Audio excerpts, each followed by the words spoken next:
Last orders at the bar!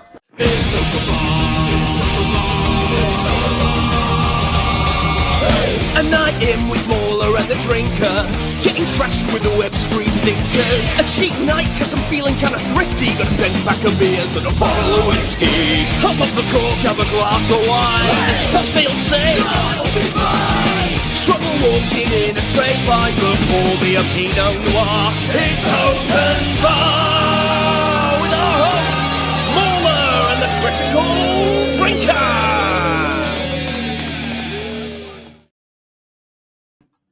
Oh, well, hi there, everyone. I feel like we're jumping back in time with this one for doing last orders from the previous open bar.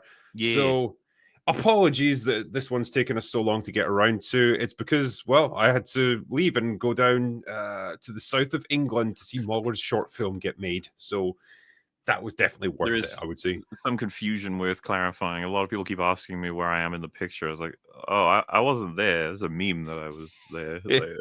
Yeah. Yeah, it was literally Lance and I. Lance is the director of this, and yeah, he posted that up. Just tagged Mauler in it, like not actually explaining that you weren't there. So loads of people kept trying to figure out who I was, and I was just like, I'm not there. But it is funny to see who they gravitate toward in terms of like, it's got to be that guy, the beard guy, this guy with the hat.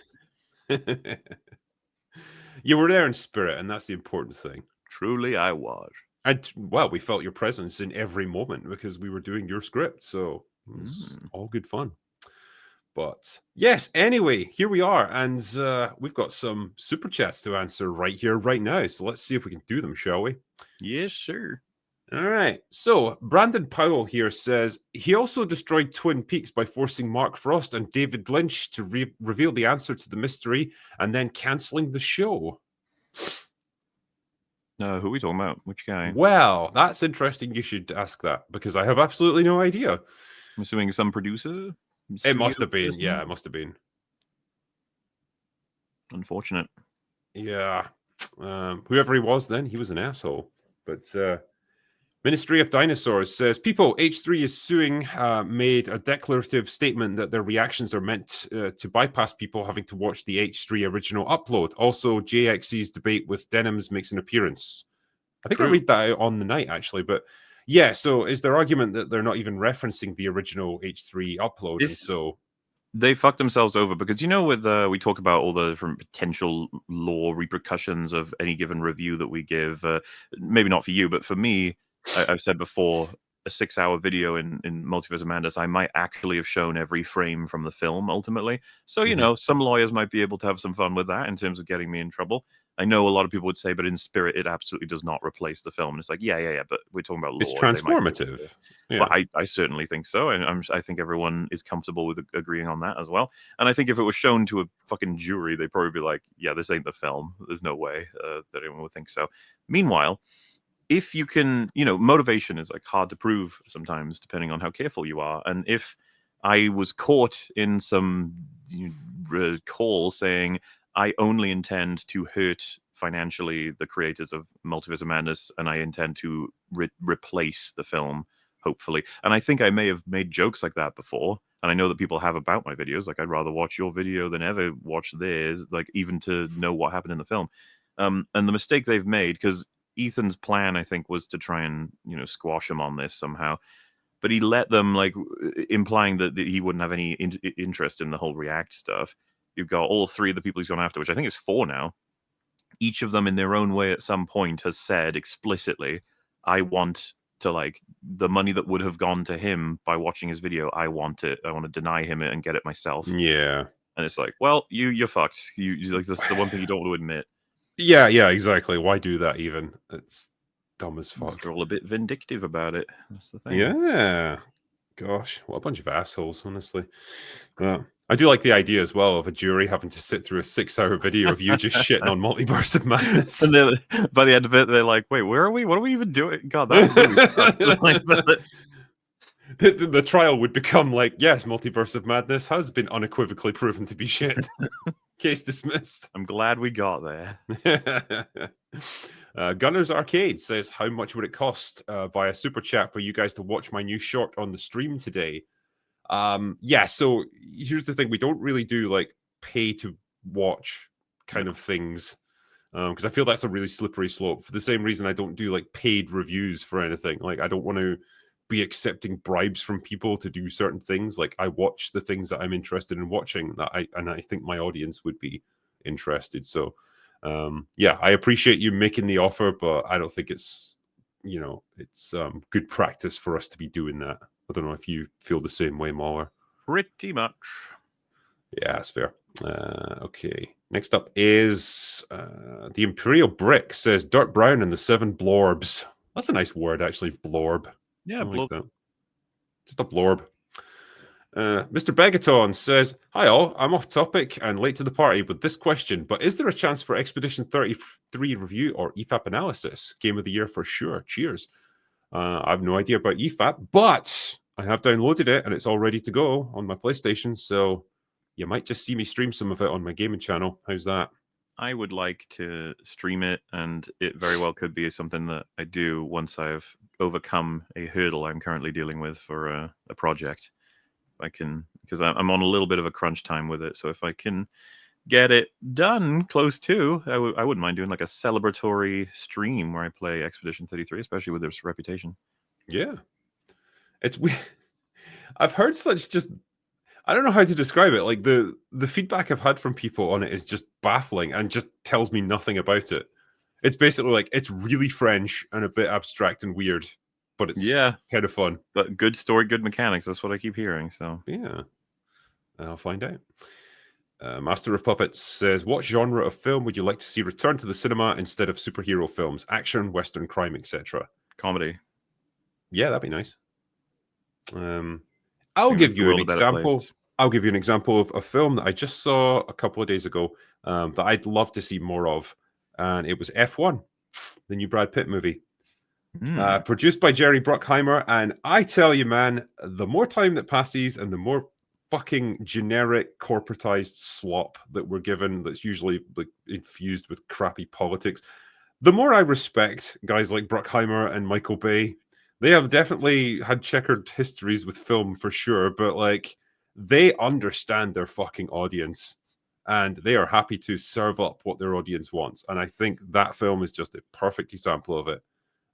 Just a good old fashioned like sports drama with plenty of action in it. You're suggesting it's a we treated you too harshly sort of situation. I think it kind of is, yeah. I think it kind of is. I mean, I never hated on them to begin with. Like, I can definitely laugh at some of them on goofy excesses, but my goodness, I think that style of filmmaking could definitely do with a bit of a resurgence. Trying to remember how it felt, even 2 decades ago. It's like, what was Michael Bay? It's just like, this is a guy who had explosions, but I mean, usually an enjoyable movie. I actually recently rewatched Bad Boys 2. I just like that movie. It's fun. It's fun. It's dumb as fuck, but it's fun. And I think, yeah, man, I don't know. Like, that's the kind of movie I want to see more of. And I didn't come out of the cinema hating myself and hating the world. Mostly I came out hating Brad Pitt because the guy's like 60 years old and he seems to be aging in reverse. It is uncanny. Benjamin Button, buddy. It really is. It's just fucking unbelievable. But yeah. Waddle These Nuts says, "Drinker, my understanding is that a Lifetime Achievement Award for Iger is Hollywood speak for getting him out the door." They do tend to go hand in hand, don't they? They're the sort of thing you get handed at the end of your career. I mean, he fucking baited retiring ages ago now, so maybe he's going to do it for real. Can we please give Kathleen Kennedy a Lifetime Achievement Award? Participation Award. Ryan Horwath says, "Has anyone watched and reviewed Department Q on Netflix? A British crime thriller with Matthew Good as the lead. Really worth the watch, and I hope it gets a second season." I've watched it. I haven't finished it yet, but I am watching it, and yeah, it's good. The dialogue is sharp as a tack. There's quite an intriguing mystery at the center of it. I like it. It's a good show. Right. Superfly. Iger destroyed Star Wars, Marvel, Indiana Jones, Pixar, Willow, Disney World, Muppets, Disney Live Action, and Disney Animation. I mean, it's impressive, if nothing else. The man has achieved a lot. Greeny Greenfield. Drinker, can you do a review of Heretic? Hugh Grant makes a fantastic horror movie villain. Sells charismatic and creepy simultaneously so well. I've heard nothing but good things about Heretic.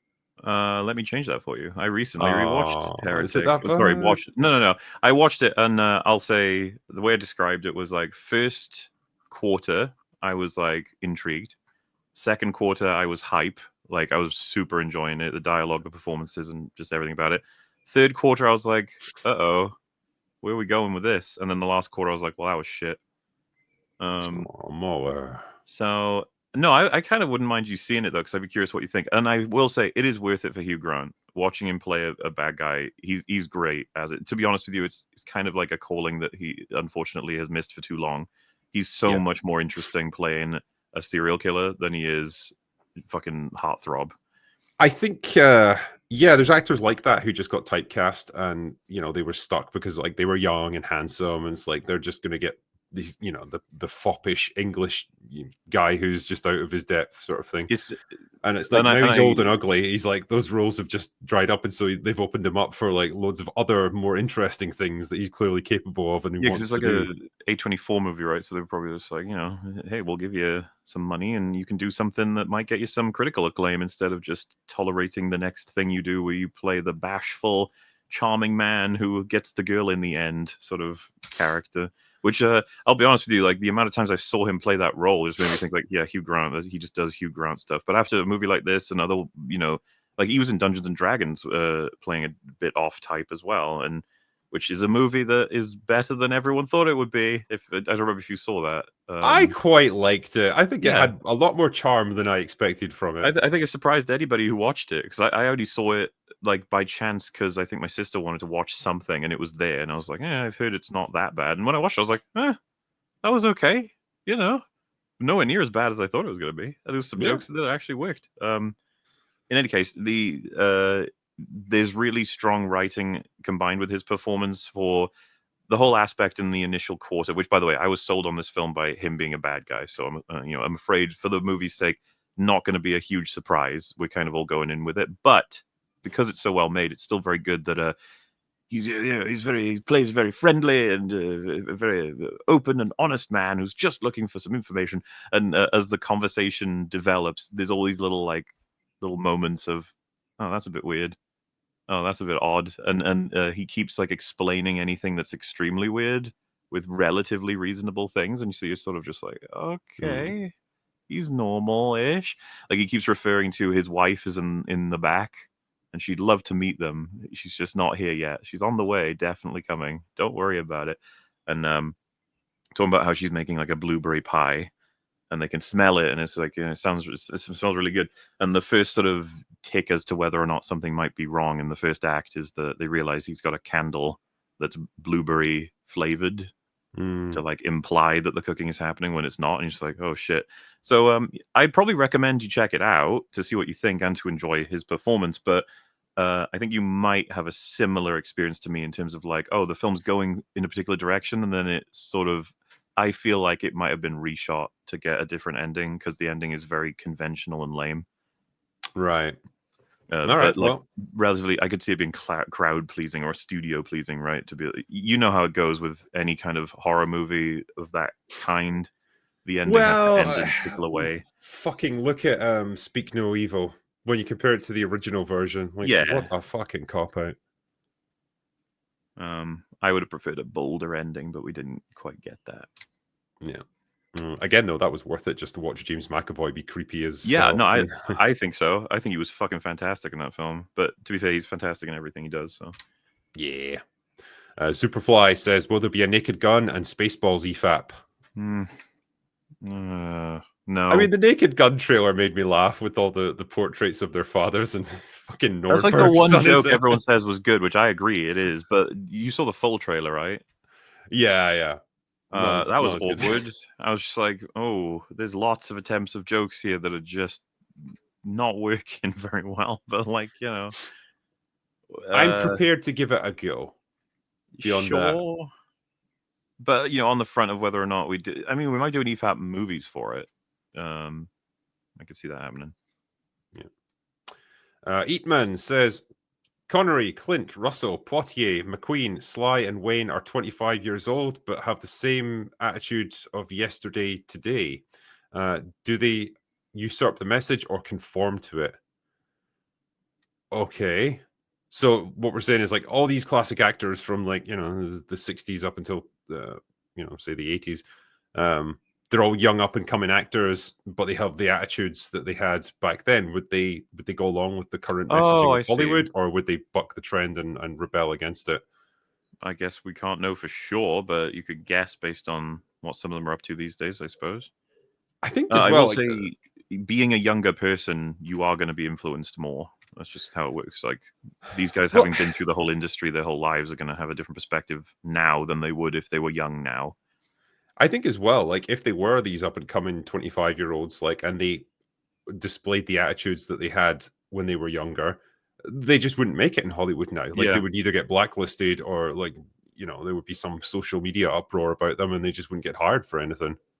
Like, and so it's almost like a moot point. Like what they feel and what they do wouldn't have, you know, wouldn't really change their career trajectory. Like they would just not be able to make it like that. Peter Miros says, for many years, I wanted to ask the Despot of Antrim, is the mascot of the channel Karen iPhone? What is the genesis of this? I understand all the members of the channel, but this one is puzzling me. Please explain. I think he did explain on the night, didn't he? I do think seem so. to recall that one, yeah. Will Dreamer says, great panel and a film you don't all hate. Nice. That was good. Yeah, I like that. Craig the Bad Guy. Hail panel. Best couples or love stories in movies and TV. Do you know, I rewatched Jurassic Park last night. I love that movie so fucking much, dude. We're going to be watching Jurassic World this week for Open Bar. How does that make you feel, Muller? Well, that's the thing. I'm trying to get a bunch of them all watched before the inevitable new one because I'm going to fucking watch Dominion for the first time soon. That's going to be a ride. I got to get all that continuity drink. Otherwise, how could I follow the intricate story? Oh, yeah, yeah. Yeah, did you see the reports as well that like they based the new fucking Angrosaurus Rex or whatever the hell it's called on like a combination of like a xenomorph and a dinosaur and a fucking retarded dragon or something? Like, I mean, I've been calling it an orc or a rancor. Like that's basically what it is. It's embarrassing. I hate it, and it's going to annoy me in the film for sure. yeah, Yay! And it's just a complete lack of imagination as well. It's Yeah. like, no, what are some scary movie monsters? Like, well, people like the xenomorphs from Alien, so I guess we use that. And the Rancor, well, that's a big monster-looking thing. Sure, yeah. Throw a bit of Godzilla in there or something. Yeah, right, cool. It's in the movie. We've got ourselves a dinosaur. Do you see that clip that was going around of the fucking ninja T-Rex? No, I think I missed that one. It's there's this girl who's like, she can see it. She inflates some raft in front of her so it covers her view of the T-Rex, and when it drops down into the water, it's gone. It has like 2 seconds to have moved, and it managed it, and apparently it jumped into the water underneath the raft with no noise. It's just like, and some people were like, oh my god, it's a film, calm the fuck down. It's just like, yeah, it's a shit film, calm the fuck down. OMG Puppies says, did you see that Guillermo del Toro has made Frankenstein? Could be cool. Imagine writing that story in 1816. Galvanism and the tragedy of rejection. What do you think about that, more?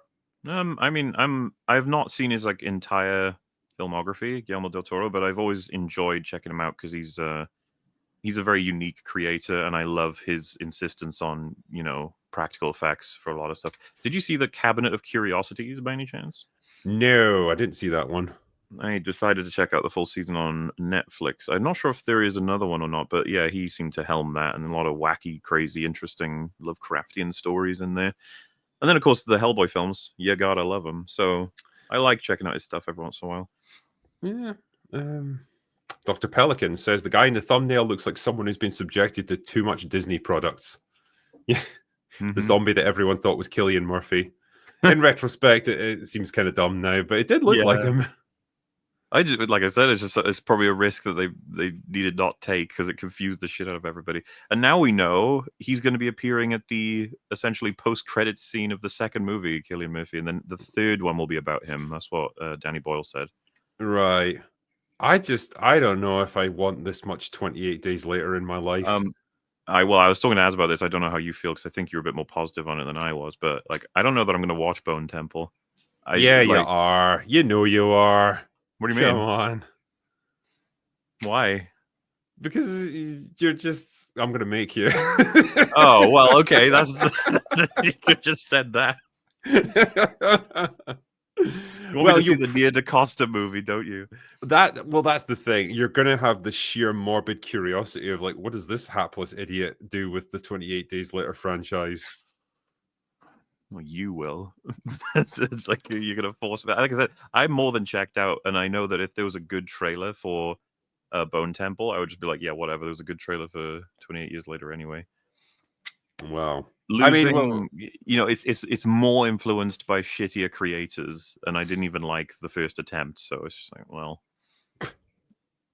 abandon hope, all ye who enter here, sort of thing. Mega Spiny Man says to all, which villain had the best plan in the Dark Knight trilogy? Who came the closest to winning?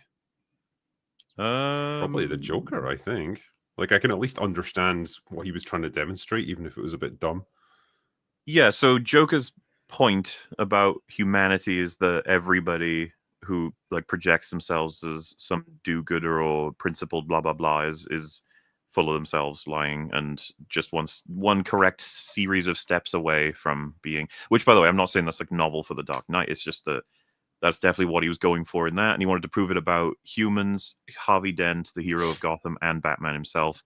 Yes. He definitely proved it about Batman, because Batman killed Harvey Dent in the movie when he said he does only have one rule. It was the not killing people thing. Then Harvey Dent definitely was proven, though the film would argue that humanity sort of came through, right, with the boats. Yes. Still not. I don't know if we've talked about that. We probably have, but I don't quite buy that myself in the movie. No, we talked about this on Open Bar a couple of times, Yeah. I think. Yeah. You know, I totally get like what's so engaging and awesome about the Dark Knight, but like I don't even think it's a good thing. Like, because if Batman were a little later, or you know, it's all dependent on Batman saving them in the boats. Otherwise, they all would have blown up, which is not the good ending, you know. For sure, yeah. Like, you could argue that, well, if they all blew up, then Joker's point, although he caused mass casualties, like his point was not proven. Like, humanity did. I would say stand so. up. It would be a very tragic twist on proving that humanity actually does come through. But for me, like the people in the boats, you know, it's almost framed like that one guy who suggests he might blow up the prisoner's boat, is almost seen as like a bit selfish or unhinged. When I would just be like, I don't know, I think that's kind of reasonable. When you're given those circumstances, I don't know what you're supposed to do exactly. Sure, and you know, if you've got, say, a family and wife and kids and stuff, like, are you going to make them orphans for a bunch of fucking criminals that you've never even met? I don't know, man. There's it's a thing in storytelling that I do quite love. You know, like the Watchmen ending where it's Rorschach of like, we absolutely will not lie to the public versus, you know, it'll be better for humanity overall if we do lie. Like, I find that one really fucking interesting, and I appreciate that he dies for that principle. But when it's like all of us die, or half of the people over there die, or us half die, and one of the halves is literally in prison for assorted crimes, including like murder and lots of crazy selfish shit. It's just like, I mean, I don't like to treat human life in a calculus sort of way, but you know, it's like, if you're forcing my hand here. Well, why would all of us die? It wouldn't. It just doesn't quite. Yeah, I get I get exactly what you're saying. It's like, give me a more like balanced decision that I have to make, a more difficult moral conundrum. Well, I think this one's a lot more like Rorschach's position is very defendable, right? Like if we build a piece on a lie, you could, in theory, end up with a way worse conflict as a result if people found out, or if there's lots of ways. Also, well, I think he's probably going for the slippery slope argument as well. It's like, well, if we're willing to compromise on this, then who knows what other compromises we'll make further down the line, and what the hell is that going to turn us into ultimately? Yeah, but yes, the Joker kind of did win in a couple of different ways, and he would have been aware of it too in the prison. Meanwhile, Bane got flattened, and Scarecrow got pretty flattened as well, and Ra's al Ghul.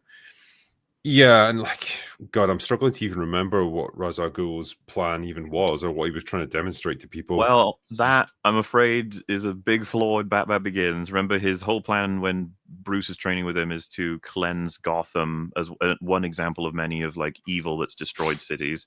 If we cleanse and get rid of all of like the bad guys, then it'll make for a better world. And so Bruce cleans it up, and or is trying to, and Ra's al Ghul's like, that's retarded, and we're just gonna, you know, vaporize everybody with that water vapor machine, if you remember. Yeah, that makes them all go crazy. Though I will say, not as bad as Dark Knight Rises, where they're trying to reinstitute Raz's plan when it's like the most peaceful city in America at that point. Like it's got, the statistics are incredible. Batman's retired because he doesn't need to do anything anymore. So like trying to cleanse the city of its evil or whatever. It's just like, what are you talking about? Yeah, and like they do it by okay, we've proven that if you cut off a city from outside help and shut down the power, all basic social services, and like cripple the government, then Yeah. people will start to go, devolve into like chaos and stuff. Well, no shit. Like any society would do that. Like you're not really proving much about human nature there. That's just There's so much that's goofy just like shit in that logical. Fuck yeah, yeah. Like Dark Knight Rises has got a lot of problems. movie. Yep. Anyway, the next one is the Imperial Brick, who says, "So what is part 2? 28 seconds later." Indeed. I still think that's a viable movie. It would be interesting to do 28 seconds later. Just saying. It's direct continuation. Yeah. We missed 28 months later. I'm still sad about that. Yeah.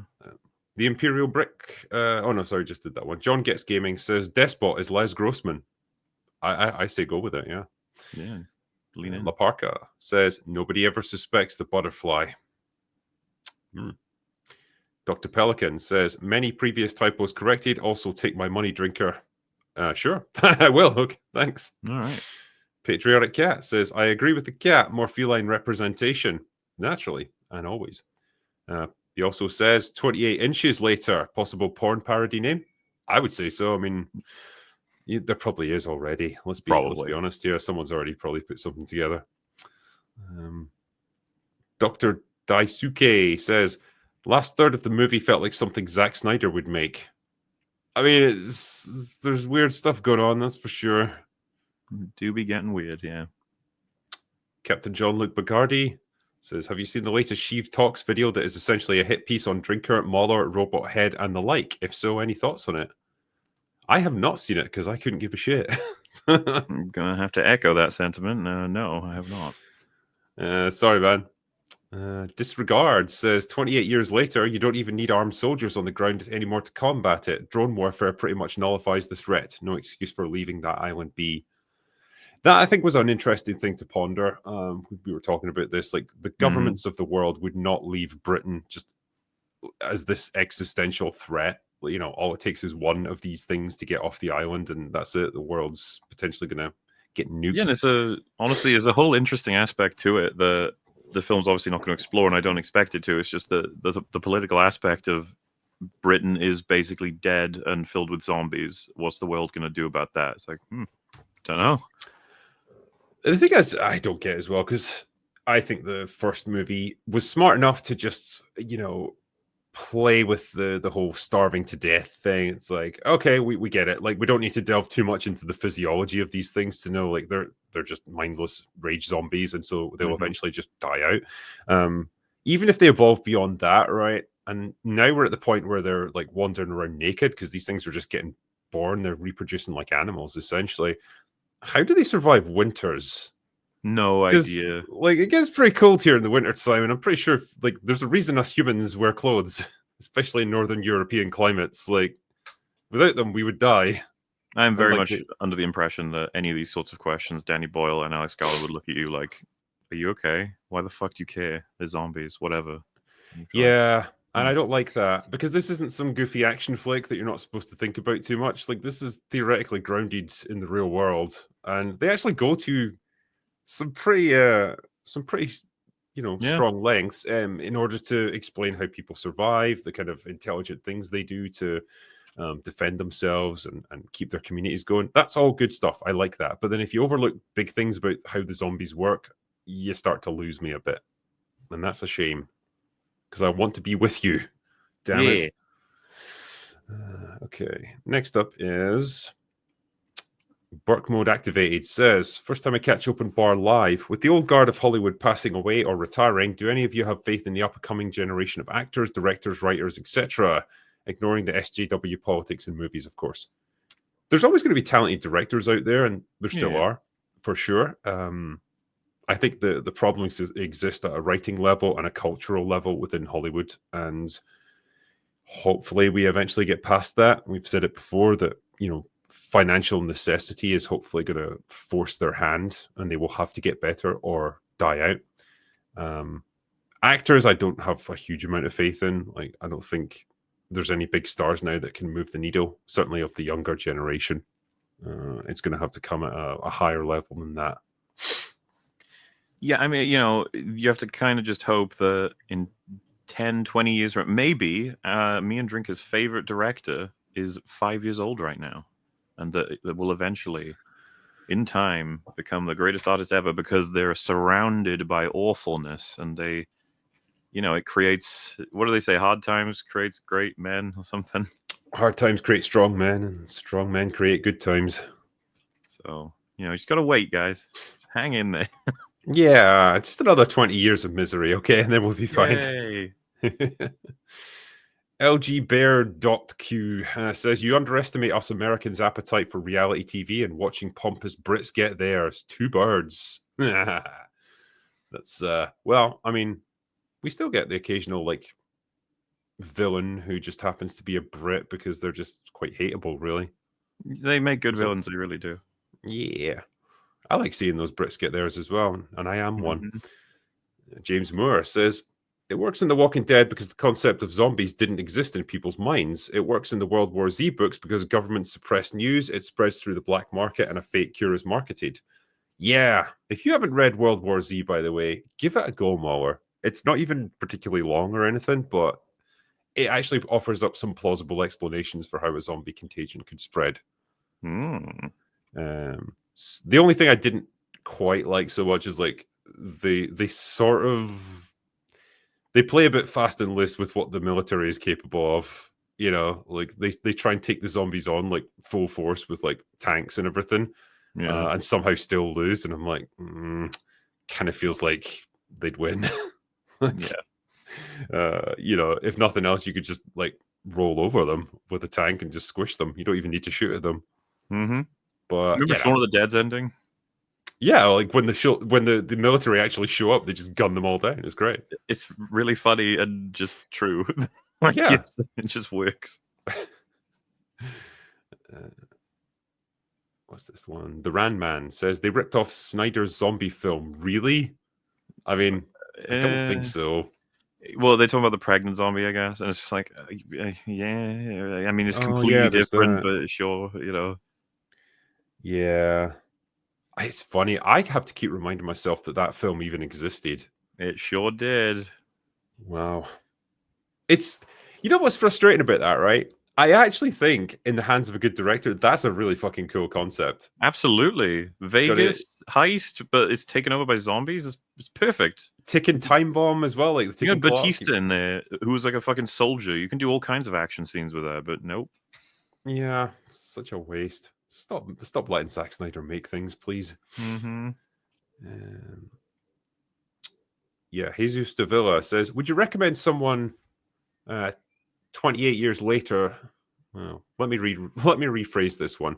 Would you recommend 28 years later to someone who has only seen the first one, or would you advise still seeing the second and this one, or just only watch the original and not watch the sequels at all?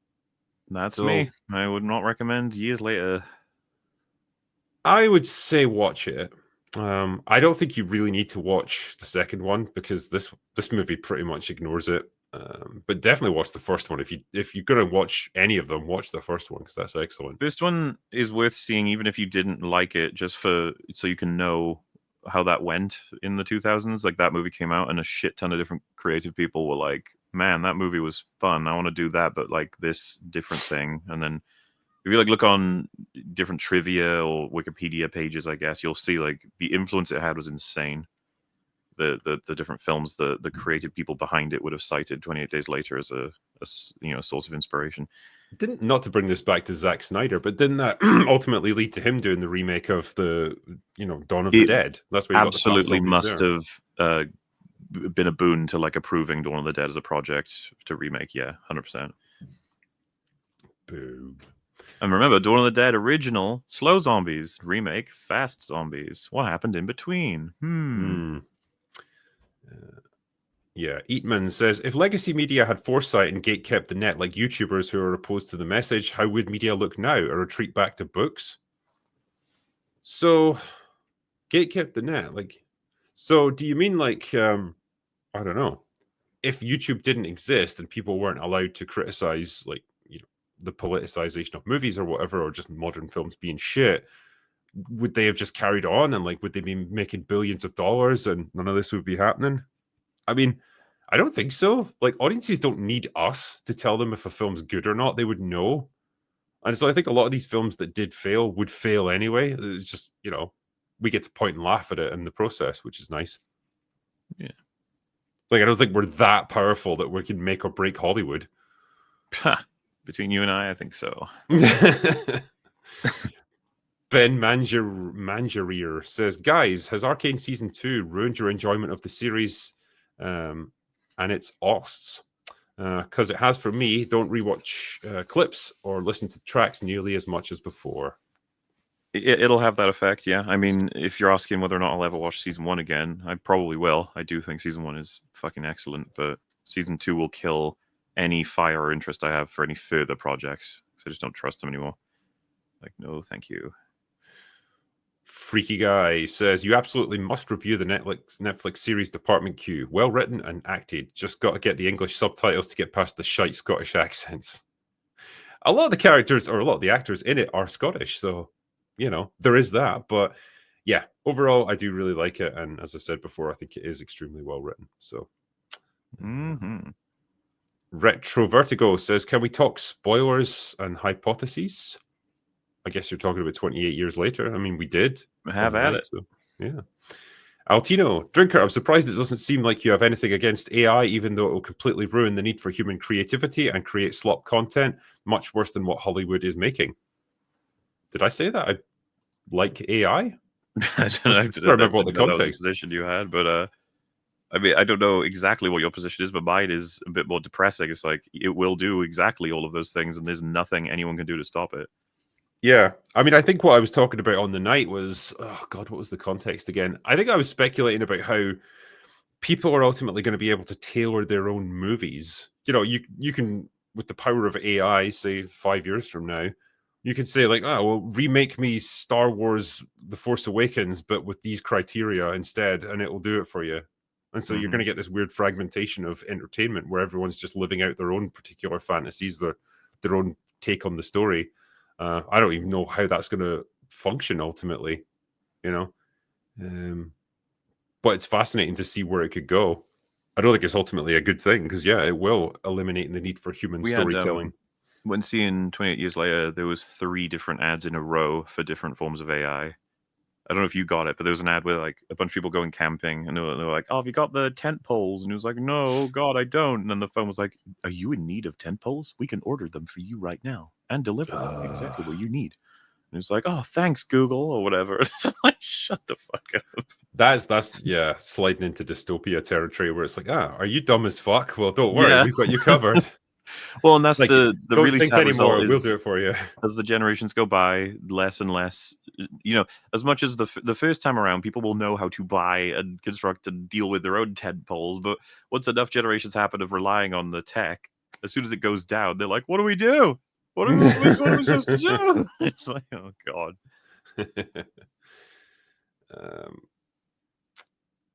Melvin Deeply says, for Mauler and Platoon, Andor is still shit. Why not Drinker? I know, I praised it. What the fuck?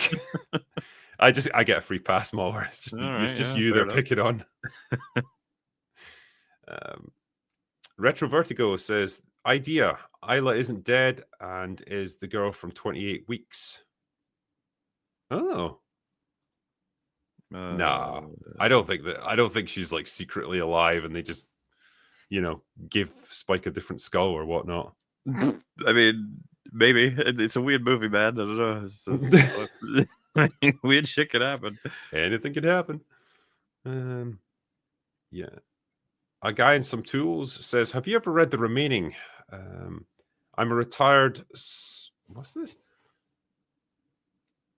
This one is... This may be one of the like most spellerifically terrible super chats I've ever read, but I'm going to try and puzzle it out. I'm a retired SOF guy and have wanted to turn this series into a screenplay. Let me know what you think. Right. Okay. So I think what you're asking is you've submitted a script for the short film competition and it's called The Remaining, and you want to know what we think of it so far. So we're going to be keeping that under wraps until we've gotten through all of them. Travis has read 100 of them. I think I'm on 50 or so far. So it might be that he's read it and I haven't, or vice versa. But once we've picked our short list, then we'll argue it out until we get down to 10, and then we'll put it up for a vote. So that is what I've got for you so far, unfortunately. All right. Cajun Texan says, first super chat, love all the content over the years. I really wanted to like Ballerina, but I couldn't take it seriously once they turned her into Bullseye from Daredevil, throwing things like ice skates with the speed and accuracy of a pro pitcher. Well, you know, she trains and she's an assassin person. Whoa. But I mean, I said this on the night. I think there was a little nod to like her being, you know, smaller and not as physically capable as her opponents because she's a petite woman and she has to fight different. She has to fight dirty. She has to fight like a girl. And I thought, okay, this is acknowledging stuff. Like, let's see what they do with it. And they do nothing with it. She just fights exactly like John Wick. So it kind of made me wonder, what's the point in just paying lip service to that thing? But hey ho. Cyrudin says Dark Harvest would make a much better movie with far more interesting zombies and high stakes. Oh, thank you. Oh. I have the fast movies in mine. Fast movies. Fuck. Come on, mouth, work properly. The fast zombie kind. Next one. Crazy Toad Stash says, ever seen or read the Crossed comic? I was kind of expecting the story to go down those kind of lines. Didn't expect the crawling boogie infected. Oh, God. I know, right? Can't get that image out of my head now. Jaden Guthrie says, good day, everyone. Caught this live just in time. Speaking of zombies, has anyone seen Overlord, a World War II zombie movie made by JJ before he was director of Jail? It also had Kurt Russell's son starring. Anyone have thoughts on it? By the way, Drinker, quality shirt. Thank you. Love that shirt. So, yeah, I've seen Overlord. I thought it was fine. Like, had some entertaining moments in it. Yeah. Kind of a bit more inventive with what they did with the zombies because it makes you like super powered and stuff before you get fully zombified. So it was okay. Best I can say about it, really. Matthew Wood, Drinker, I know you finished Attack on Titan. Was wondering if you'd give a full series review or follow up the mid-series one that you did. Personally, it's my favorite anime of all time and one of my favorite shows in general. So yeah, I mean, I don't often do follow-up reviews, but since, you know, I was only like halfway through when I did my original, I'd be happy to do another one. Holy fuck, does that show throw a lot at you in the final season. It introduces, probably the last 2 seasons actually, so many new concepts, so many new mechanics for how the Titans work, and a lot of it is presented to you out of chronological order, so it keeps jumping backwards and forwards through the timeline, and Christ, it is hard to keep track of at certain points, like what's going on with whom and why. But it is a hell of a show, I will say that much about it. Coyote 1, Despot, we have drones with FLIR and thermals now. So there. All right. Yeah. Super Zach says, just wanted to say thank you to the top 3 on the panel. Went to college for film because of you guys. Now buying a house with my wife and in the industry. You're my heroes. Much love. Mahler is the GOAT. Oh, there you go. Hey, good to hear it, though. I'm glad. Yeah, absolutely, man. Congratulations. I'm glad to see you're thriving in the industry. You got a house and a wife and everything. Nice one, man. Next up. Oh. Taking his time loading this next one. Yes. Burke mode activated says, anyone on the panel ever try World of Warcraft or any of the other MMORPGs? I've played World of Warcraft on off since 2004, and it's still my favorite medieval fantasy world. That is a hell of a record. No. I was never huge into Mamorpagas. So yeah. So yeah, World of Warcraft, obviously it's iconic at this point, but yeah, it was just never really my thing. So sorry about that. I'm glad you've been enjoying it though. Yeah. Kevin B, the man in the van. Good afternoon, my European cousins. Just got done watching Deadwood, the movie which put me in mind of most high-quality writing and acting as opposed to the dreck we're subjected to today. Godspeed. Deadwood was a great show. I never watched the movie, though. I never saw the movie either. Patrick AOT fan says, Mauler, when are you going to watch Attack on Titan? And Drinker, what do you think of the final season and Aaron's character? I don't really have any plans to watch it before watching something like I gotta watch Mob Psycho. I gotta watch I gotta watch the other seasons of One Punch Man. I gotta watch. There's a bunch of anime that gets I gotta watch that Freerun thing. Loads of people recommend that. Oh also. yeah. Got to watch Solo Leveling as well. That's meant to be really good. Yeah, Attack on Titans. It's not that I wouldn't watch it. It's if ever I carved out some time to watch it, it'd be like, oh well, I gotta watch something else first, something that comes higher recommended. And it's got like 8 seasons, and each season has got like 500 episodes in it, so it's quite the commitment. A little bit. On the plus side, if you ever do want it, I've got like the whole lot on box set, so happy to send it to you. Keith Ringer says, I'd go to the theater to see even those bad movies if it wasn't so insanely expensive. When can I wait a month or two to see it at home? It's all money. Yeah, true. I don't know, man. What can I say? Theater tickets are really fucking expensive these days. I mean, I was saying to you there, I actually went and saw F1 in IMAX. It was £22 for an IMAX ticket, just one ticket. I mean, that's a bit of a pain in the ass, isn't it? Well, it's just not reasonable. And there's no reason it needs to be that expensive. It's absurd. Second Legend. Some news from the anime sphere. The potential anime of the decade is releasing on the 28th. It's a Chinese donghua called Lord of the Mysteries. It's a very popular novel series in China, but it's got zero footprint here in the West. I mean, cool. It's just another thing to add to the list of animes that we must watch. All right, yeah. Just so many.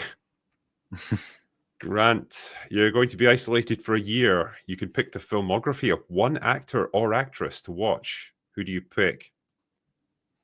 Who's a good porn actress? It's like you need to pick someone who's got a huge library, but also fucking Eric Roberts, who got 700 movies to choose from. Yeah, but see, I don't know if I pick. It's like you need someone with a bit better batting average than that, don't you? Like. Well, yeah, but look at it this way, right? So 700 movies, you could watch 2 a day and barely get through them in that year.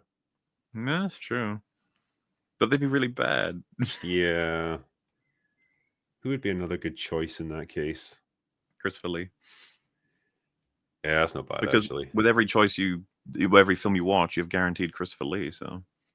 You have to, yeah, and is it predicated on the idea that you have to watch all of them, or just that those are your choices? So you could just choose the best ones out of the lot and watch them. Presumably, you don't have to watch them in order, like chronologically. You can just pick and choose. So, yeah. You know, you could probably sort it by like ratings, broadly. So, sure.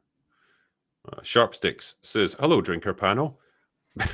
2 parts. Favorite good world-class actor in a horrible movie, other than Gary Oldman tiptoes. Okay, so really good actor in a shit film. Raul Julia in Street Fighter. Yeah, Christian Bale in Love and Thunder. Oh god, yeah. That's crazy that happened. He's the only one who gave a shit in that movie, which is insane. There's probably others.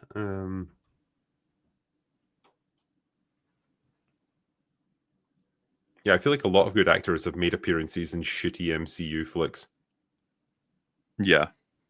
It's almost like you get one per movie at least. Remember when Bill Murray showed up in fucking Quantumania? Yeah. I mean, I was going to reference Michael Douglas as well in Quantumania, but yeah. I suppose he was and he said if they get him for another one, they better kill him. Yeah. Oh, God. Fucking Max von Sydow in Force Awakens.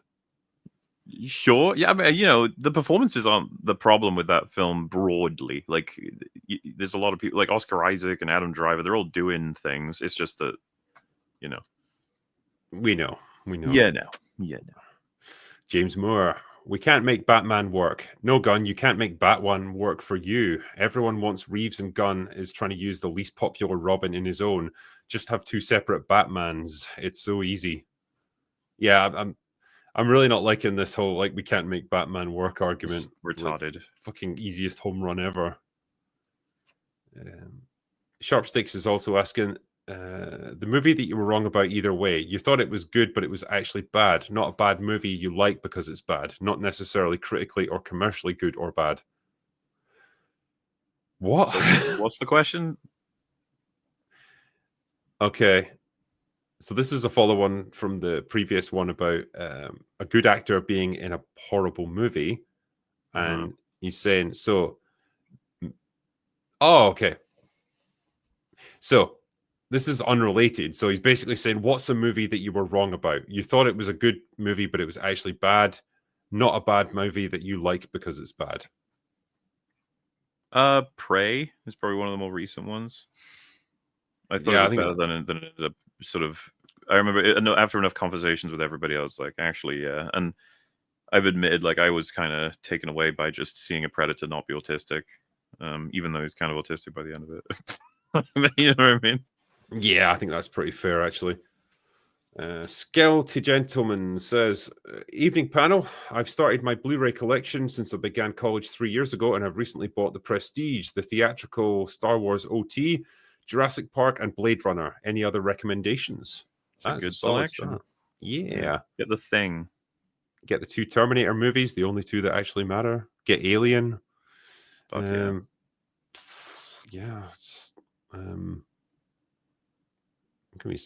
yeah. Get all 3 Back to the Future movies as well, and Lord of the Rings.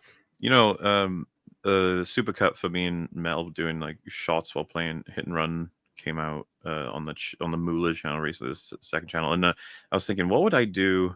What game would we do if I was able to, like, you know, do like a taking a shot type situation with you? Because you'd be willing to do that, right? You're a person who drinks things. Fuck yeah. And I was thinking, like, would it be Resident Evil 5? And then if it was that, what would the rules be? Every time one of us gets killed or downed? I don't feel like we'll die that often, though. Well, you can get downed, and then your partner has to revive you, and so that's pretty good punishment. Like, you got knocked out. Maybe that plus every time we complete a chapter. Yeah, anytime you get an ass shot on Shiva, because like there's a lot of them in the cutscenes. Anytime you unpromptedly describe how hot she is, it's like, damn it. Anytime there's a shot of Chrissy's massive fucking arms. Anytime Wesker says, crash! You'd never get through the final battle, man. It'd be impossible.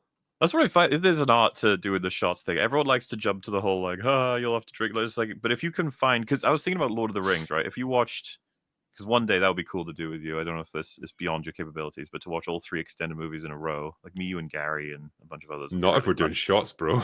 Well, but I was going to, no, I mean, that doesn't really work because it would be like fucking 13 hours. But I was going to say, let's say you have Fellowship alone, like what would the drinking rules be? It's like every time Frodo falls over would be a really good one. Combined with something else, I think. Yeah. Maybe every time Frodo falls over plus any significant character death, including like Isildur, Sauron's first fall.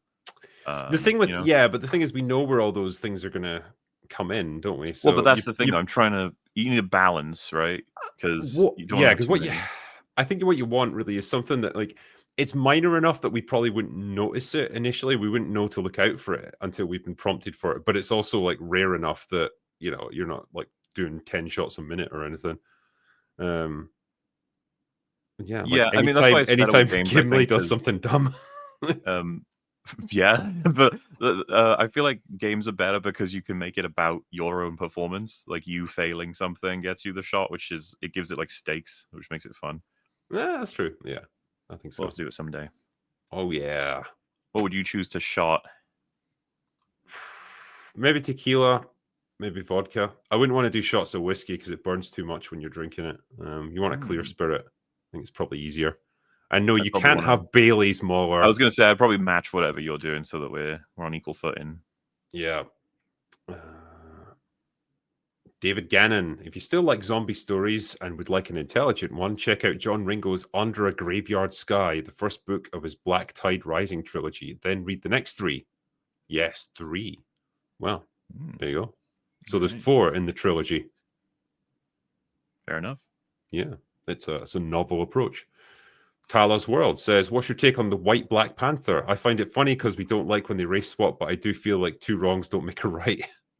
Well, he's not Yeah, even a it's race dumb. swap, right? He's a new character, from what I've heard. Yeah, so he's like T'Challa's son or something? Which is technically more okay than, just randomly race swapping somebody. Yeah, Like, exactly. Because there's story to be done there, right? Like, he has a child with is the idea is a white woman, and the kid is more white than black, and is that what happened? I don't know. I'm not sure if he's adopted or something, because he's got blonde hair and everything. In any case, there's actual like conflict to be done. There'd be like outsider stuff, and there's like an angle you could take with that could make for an interesting story, but it's not as arbitrary as a race swap, it seems, from what I've seen. But at the same time, it's obviously going to piss everyone off. Yeah, and I'm just laughing at them. Really, it's like, okay, so now it's a problem, is it? Huh? It's funny how that one works.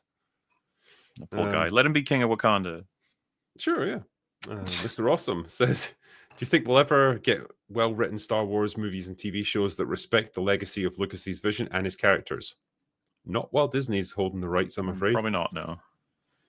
Jaden Guthrie, I love my physical media as I regularly shoot cinefilm on a 60s Bolex camera. Editing and developing film is a great experience. I ended up getting a supercut reel of Alien, 10-minute reel used to show to cheaters for promo. Super cool to project. That would be cool, actually. Yeah. And I think there's something really fucking cool about working with physical film like that, and the process of developing it, just setting it up on reels and stuff to project it. It's just, I don't know, maybe it makes you appreciate what actually comes out at the end when it's completed, because it's more of a task to do it versus like clicking on a file on your computer. Yeah. There's something kind of special about that. Same the way, people still are enamored with the idea of like vinyl records, because you got to set them on the turntable and like get the needle and put it in position and start playing. Doesn't sound any better, but it's just cool. Some would say it sounds better. They'd be lying. It's crackly. I like the crackle. I like the grain. I like film grain as well, but I'm not going to argue that it's superior, like objectively. TJ Crink says, Despot, which one is Dominion? No one knows. They just all blend together into a kind of dinosaur flavored mush.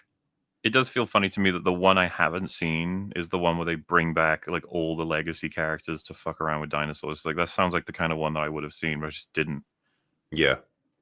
Well, prepare for disappointment. What? They just don't even do anything with them. It's bizarre. That's what I've heard, yeah. There.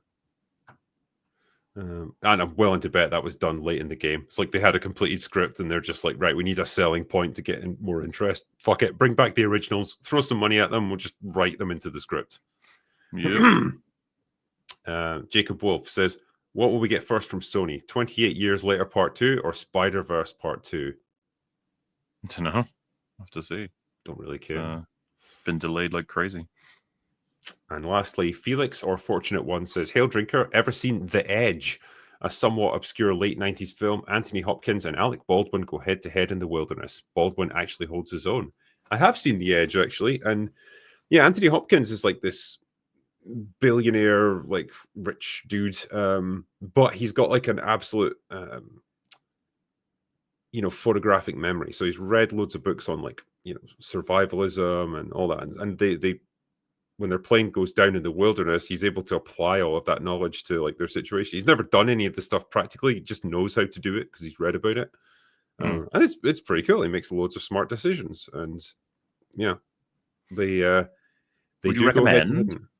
I think you'd have a lot of fun with it. Yeah. I mean, it is Anthony Hopkins. Yeah. And it was like not young Anthony Hopkins, but still Younger. physically capable Anthony Hopkins. He was able to do more than just deliver a quiet monologue. So, yeah, that was pretty good. That, though, is the last of the super chats right there. So I want to thank you, everyone who sent us so many and was so generous. We had some good conversations around a lot of them, actually. So we truly did. Appreciate it. But yeah, we'll probably finish up there for tonight. So I will end by saying that is all we've got for today. Go away now. Bye.